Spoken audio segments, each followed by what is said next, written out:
Hi, you're watching the weekly technology report by FinancialMirror.tv.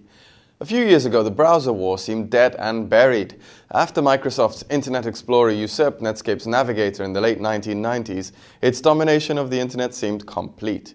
Over 95% of PC users were using a version of Internet Explorer.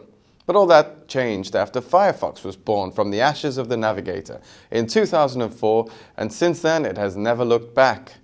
Firefox now owns at least 20% of the market. More recently, Apple has threatened to start a three-way fight using the software updater included with iTunes to slip its Safari browser onto PCs.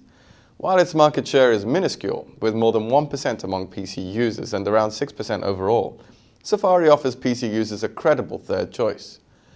As Internet Explorer 7 is groaning under the weight of bad press criticized for its instability and sluggish performance, Apple is trumpeting Safari as the world's fastest browser, while Firefox 3 is claimed to be over twice as speedy as its predecessor. According to some speed tests, Safari was the clear speed demon, especially when it came to reloading pages it already visited and cached. Firefox was second, with Internet Explorer pulling up the rear. Here are some of the reasons why the Internet Explorer is losing ground. First of all, it's an ongoing security risk. Even the most die-hard Microsoft supporter would have to accept that IE has been plagued with security problems. As the world's most popular browser, it's a target for hackers. That's because any vulnerability they uncover can be utilized against over 90% of PC users. In fact, there have been more attacks against IE than any other Windows component or application, and there is no reason to believe that this will lessen in the future. It's also a security risk because it's too close to the core of the Windows operating system. In fact, Microsoft itself argues that it's actually not a browser, but part of the operating system. Such closeness is not a good thing. It means that a hacker who breaks into IE may not only have hacked your browser, but may also be able to gain access to the operating system itself. On the other hand, Firefox is not exempt from flaws, and as it gains in popularity, these flaws are emerging. Part of this is due to the fact that, unlike the IE, the Firefox source code is in the public domain and can be scrutinized for flaws by hackers. However, Mozilla has shown itself to be very responsive to fixing reported flaws, often doing so within a few days. This is a far cry from Microsoft's poor track record. Another reason is that Internet Explorer is less configurable than Firefox. Although IE7 now offers a useful collection of add-ons that allow you to customize your browsing experience, the number of such add-ons just can't compare to the 1,000 plus free extensions available for Firefox. Nevertheless, Firefox has had its own share of security problems. Indeed, since the first version was released, there have been more than 7 new versions containing security enhancements.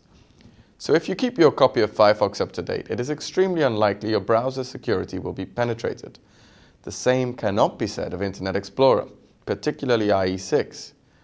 Now let's look at some positive points about Internet Explorer. A number of websites utilize non-standard proprietary Microsoft features such as ActiveX in order to provide site navigation and other features. If you visit one of these non-standard sites using Firefox, you will find that some functions won't work or work differently. If it's an important site, such as your internet banking site, then you are going to be frustrated. If you use Firefox, you're going to have to accept that certain sites will be broken and will require you to fire up IE to access them. Another thing is Firefox may load web pages faster than IE, but the program itself takes longer to load. Firefox also uses more memory than IE, which can be very crucial. If your most important criteria is safety and security, then in our opinion, the browser of choice is Firefox. Perhaps Internet Explorer 7 is safer than IE6, but Microsoft's track record for speedily fixing any security problems is poor and bodes ill for the future. That means that there will be more flaws discovered and more exploits released than for Firefox. Combine that with Microsoft's slow response to releasing patches, and IE7 security becomes a serious concern. And if you feel so heartbroken to migrate to Firefox from Internet Explorer, you can make your Firefox look exactly like the interface of the IE by customizing it. However, last but not least, Microsoft is expected to launch the latest version of its Internet Explorer browser, IE8, sometime in March or April, with many improvements that will make it simpler, faster, and safer to surf the net. That's it for now. Tune in next week at FinancialMirror.tv.